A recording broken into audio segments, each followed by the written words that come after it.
Прошло почти 20 лет с момента окончания школы, и встреча выпускников должна была стать обычным вечером ностальгии. Для Эмили Картер это событие не имело особого значения, но любопытство все же взяло вверх. Она давно уехала из родного города, сменила несколько стран, карьеру и даже имя в профессиональных кругах, но в тот вечер решила прийти просто как человек из прошлого.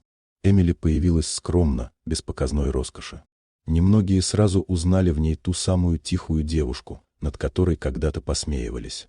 Зато ее сразу узнал Нейтан Брукс, бывший муж, с которым их развод много лет назад обсуждал весь город. Для него эта встреча была возможностью напомнить себе и другим, что именно он, по его мнению, вышел победителем из той истории. Нейтан давно привык чувствовать себя значимым. Он остался в городе, построил среднюю, но стабильную карьеру и с годами научился прикрывать внутреннюю неуверенность показной самоуверенностью. Увидев Эмили, он быстро решил, что прошлое можно использовать как удобную сцену.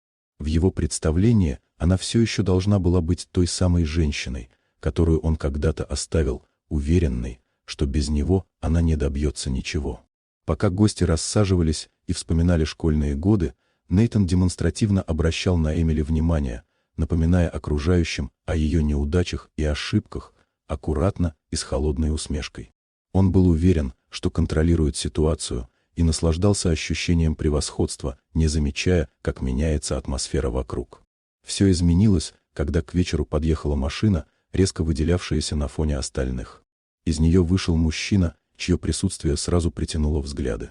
Его звали Александр Хейл. Он был известен в деловых кругах как один из самых закрытых, но при этом влиятельных инвесторов, человек, чье состояние оценивалось в миллиарды. Он не стремился к публичности и редко появлялся на светских мероприятиях, но в этот вечер сделал исключение. Александр спокойно подошел к Эмили и встал рядом с ней. Его уверенность не требовала слов, а уважение, с которым он держался, было заметно каждому.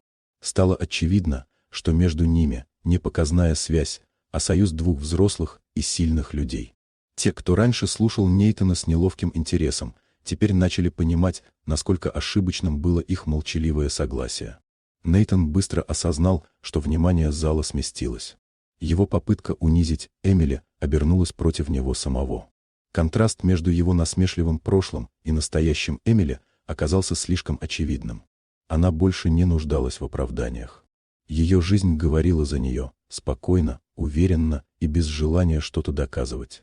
В тот момент Нейтан понял, что унижение, которое он так старательно готовил, вернулось к нему бумерангом. Он замолчал, впервые за вечер почувствовав себя лишним. Эмили же просто осталась рядом с Александром, не торжествуя и не мстя.